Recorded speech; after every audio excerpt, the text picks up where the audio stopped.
नमस्कार दर्शक बंधु स्वागत करुच्ची आपण को आ गोटे गुरुत्वपूर्ण वीडियो को देखंतु जेउ माने राशन कार्ड पाइबारु वंचित थिले तथा जेउ माने नुआ राशन कार्ड पाइबा अपेक्षा रे थिले तथा राशन कार्ड रे जेउ मानकर ना कटि जाइथिला तांकर ना आड हेई पारु नथिला समस्तनको पई एक खुशी खबर रहिछि बा बहुत बड़ खुशी खबर रहिछि। वीडियो को आपण टिके शेष पर्यंत देखंतु सहजरे बुझी परिबे एवं संपूर्ण विवरणी पाई परिबे। देखंतु आमर जो खाद्य जोगाण एवं खाउटी कल्याण विभाग मंत्री कृष्णचंद्र पात्र ठारू सूचना मिल सारी कि आज ठारू तथा मार्च 1 तारिख ठारू आमर जो रहिला राशन कार्ड रो जो पोर्टाल रही food supplies and consumer welfare department government of Odisha एथिरे देखंतु नूतन राशन कार्ड आवेदन पई ए पोर्टाल टी ओपन हो सारी। पूर्वर कौन थिला ना दर्शक बंधु एठारे आमे नूतन राशन कार्ड पई आवेदन करुथिले किंतु ताको ग्रहण योग्य करा जाउ नथिला वेरीफाई करा जाउ नथिला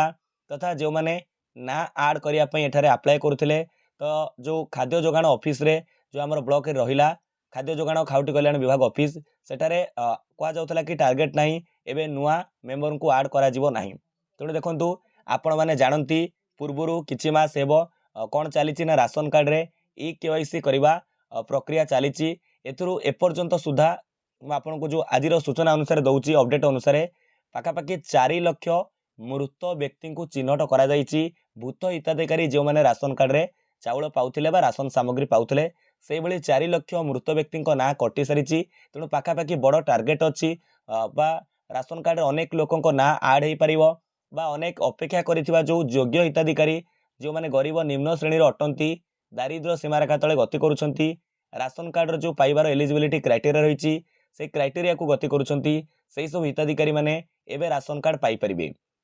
तेणु करी आज ठारू बा मार्च 1 तारिख ठारू राशन कार्ड रो जो नूतन राशन कार्ड पई आवेदन पई पोर्टल ओपन हो सारी। आपण माने ए जो food supplies and consumer welfare department government of Odisha हमर जो वेबसाइट एटा आपण देखि पारुछन होम पेज रे मछि एटा को आसी आपण कोन करि परिबे ना नुआ राशन कार्ड पई आवेदन करि परिबे एवं मेंबर एडिशन पई धरि नियंतु जणे मेंबर आड होई पारु नथिले पूर्वरु राशन कार्ड रे तांकर नाम को मध्य आड करिया पई अप्लाई करि परिबे। तेणु एठारे देखि पारुथिबे जो रहिछि एनएफएसए एवं एसएफएसएस एठारे देखन जो लिखा जाइछि एसएफएसएस एटा होछि स्टेट फूड सिक्योरिटी स्कीम। तो एथिरे आपण माने नुआ राशन कार्ड पे अप्लाई करि परिबे एठी जो लिखिछि अप्लाई न्यू कार्ड आपण अप्लाई न्यू कार्ड ऊपर जाई तारि ऊपर क्लिक करी एठारे आपण माने कोन करि परिबे ना नूतन राशन कार्ड पे आवेदन करि परिबे। एठारे देखन एबुली लिखा आसीबो apply for new ration card under SFSS एठारे देखंतु जो भली भाबरे मु पूर्वरु चैनल रे मध्ये वीडियो अपलोड करि सारिछि से वीडियो देखि आपण माने स्टेप बाय स्टेप प्रोसेस रे राशन कार्ड पई नूतन राशन कार्ड पई आवेदन करि परिबे। एठारे एबुली विवरणी फिल अप करि सारे परे आपणको परिवार रे जेते जण मेंबर अछंती समस्तंकर मेंबरंकर ना देई सारे परे जेमिति टेक्निक आपणको पूरा ए जो हमर चैनल रे पूर्वरु वीडियोटी अपलोड अछि केमिति आपण राशन कार्ड पई आवेदन करि परिबे नो राशन कार्ड पई से वीडियो देखि स्टेप बाय स्टेप प्रोसीजर अनुसार आपण माने आवेदन करि परिबे। एबेठर आपण नूतन राशन कार्ड पई आवेदन करंतु किंबा आपणकर